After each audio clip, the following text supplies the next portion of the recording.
5月9日，俄罗斯的胜利日阅兵吸足了眼球。这次阅兵可以说是俄罗斯向北约表现自己的肌肉快，展现出一股势必拿下乌克兰的气势。那咱们也不能干看着，也要向俄罗斯展现自己的实力，彻底打消俄罗斯入侵乌克兰的嚣张气焰。所以这期视频，火力军就来盘点一下各国援助乌克兰的武器。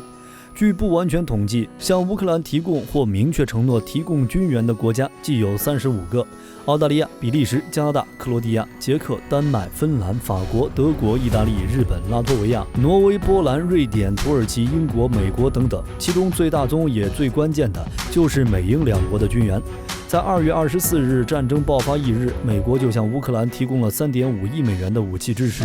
其中包括600套毒刺防空系统、2600套标枪、5架米17直升机、3艘巡逻艇、4门反火炮和反无人机系统跟踪雷达、4套反迫击炮雷达系统、200枚手榴弹发射器和弹药、200支霰弹枪和200挺机枪、近4000万发小型武器弹药，以及超过100万发榴弹、迫击炮和火炮、70辆高机动多用途轮式车辆和其他车辆、防弹衣、头盔和其他战术装备，以及支持治疗和战斗疏散的军用医疗设备，也包含再次，可谓是方方面面都包含到了。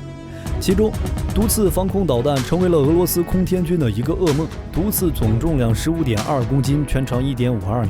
由1到2人操作，有效射程4800米，装药量3000克，引爆方式为穿透弹头加延迟引信火药。采用固体燃料火箭发动机，配有红外线导引热追踪制导系统。凭借着超强的性能，毒刺导弹在俄乌战场上战绩非凡。苏34战术轰炸机、苏25攻击机、米24、米35、米8直升机都是其手下败将，并且一枚毒刺导弹费用仅4万美元，而一架苏联军用直升机上千万美元。巨大的损失差也让俄罗斯空天军不敢低飞，被动减少了大量任务等，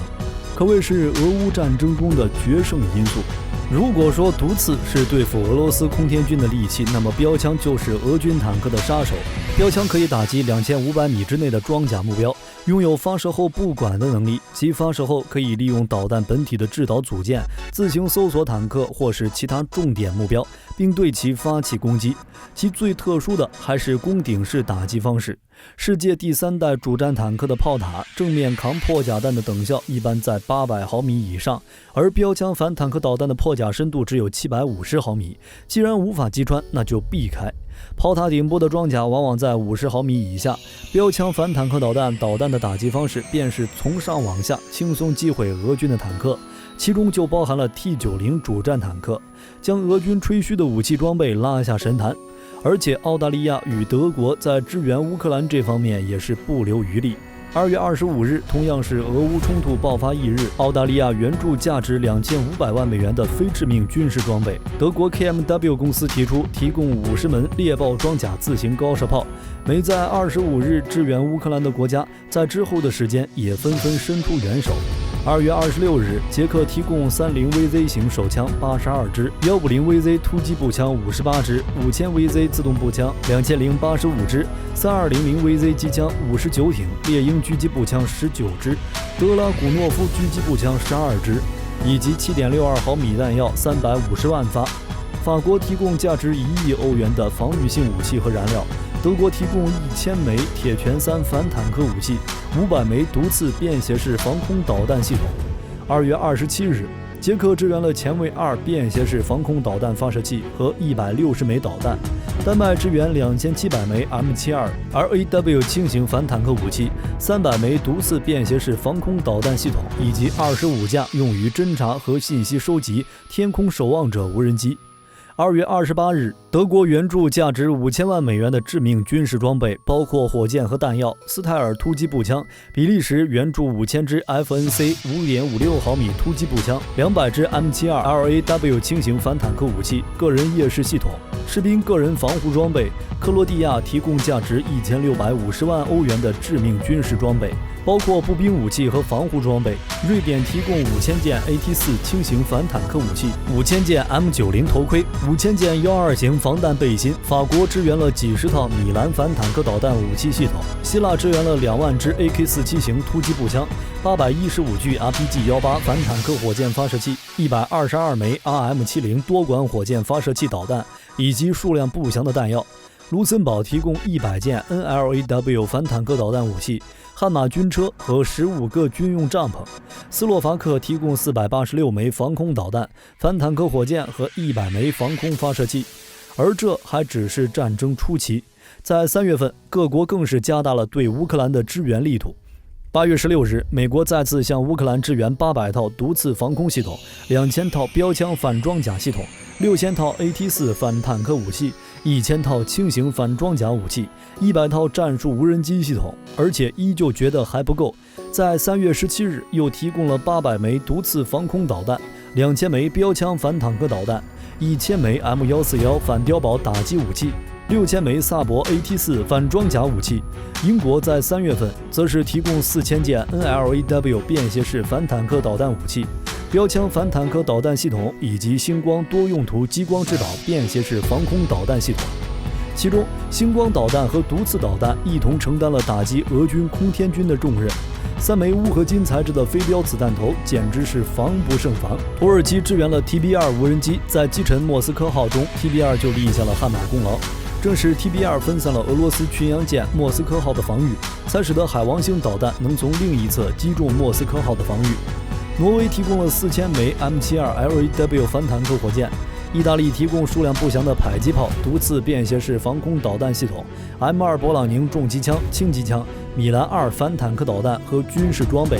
德国在3月3日提供2700枚前德意志民主共和国陆军 9K32 Strela 2M 防空导弹系统，在3月23日提供5100枚斗牛式反坦克武器、2000枚铁拳反坦克火箭弹、3500万发 7.62 毫米子弹、300万发 5.56 毫米子弹，以及通过量子系统的矢量侦察垂直起降无人机。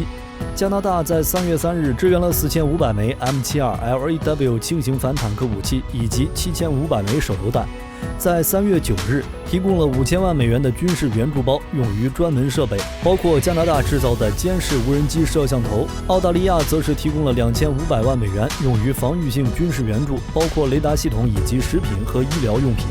在俄乌冲突顶峰时期的4月份，各国自然没落下对乌的援助，而且随着战争的升级，提供的武器也在升级。美国在4月5日提供数量不详的 FGM-148 标枪反坦克导弹，并在4月14日提供18门155毫米榴弹炮和4万发炮弹、10部 AN-TPQ-36 反炮雷达、2部 AN-MPQ-64 哨兵空中监视雷达、300枚弹簧刀战术巡飞弹、无人机系统、500枚标枪导弹和数千个其他反装甲系统、200辆 M113 装甲运兵车、100辆装甲高机动多用途轮式车辆、11架米17直升机、无人海防艇、化学、生物放射和防护设备、医疗设备、3万套防弹衣和头盔，超过2000台光学和激光测距仪，用于清除障碍物的 C4 炸药和爆破设备，以及符合渥太华公约的 M181A1 双刃大砍刀杀伤人员地雷。英国则是在4月7日提供 Mastiff MRAP 加克勒特种部队车辆和荷尔豪斯基装甲运兵车辆。4月8日提供1.2亿欧元的新援助，包括800枚 NLAW 和标枪反坦克导弹、巡飞弹、头盔、夜视设备和防弹衣。4月14日提供 CVRT 履带式侦察装甲车，包括 FV104 撒玛利亚救护车版、FV106 装甲抢救车、FV107 弯刀30毫米加农炮、FV103 斯巴达装甲运兵车。4月19日又提供了星光多用途激光制导移动防空履带式装甲车以及 AS90 自行榴弹炮代号勇敢的心。波兰提供72辆坦克和 BWP-1 履带式步兵战车，荷兰则是交付数量不详的 PZH-2000 155毫米履带自行榴弹炮。德国克劳斯马菲韦格曼公司在4月份向乌克兰提供100门 PZH-2000 155毫米履带自行榴弹炮，以及 PZH-2000 155毫米履带自行榴弹炮的训练和弹药。德国莱茵金属公司准备向乌克兰供应50辆豹一主战坦克，法国则是提供凯撒车载炮系统。而且这只是讲述了其中的一部分，还有其他一些国家也向乌克兰提供了武器支援，只是数量不如美英等国。总的来说，虽然这些武器在过去几个月的战场中已经消耗了一部分，但是依旧还有剩余。加上美英等国还在筹划下一步的援助，比如英国将向乌克兰提供16亿美元的额外军事援助，加拿大将向乌克兰提供 NLAW 和其他反坦克武器，并资助解放区的排雷工作。白宫又提交了一项大规模拨款330亿美元的请求，继续支持乌克兰，并且即将签署乌克兰军事租借法案。租借法案意思是你没钱买武器先欠着，等仗打完之后再慢慢还。可以说武器装备已经完全够用。对于俄罗斯而言，这次入侵战争面对的并不是乌克兰，而是欧洲加上美国。巨大的实力差距下，结局必定不会如俄罗斯所想。对此，各位朋友是如何认为的？欢迎在视频下方留言评论。下期见。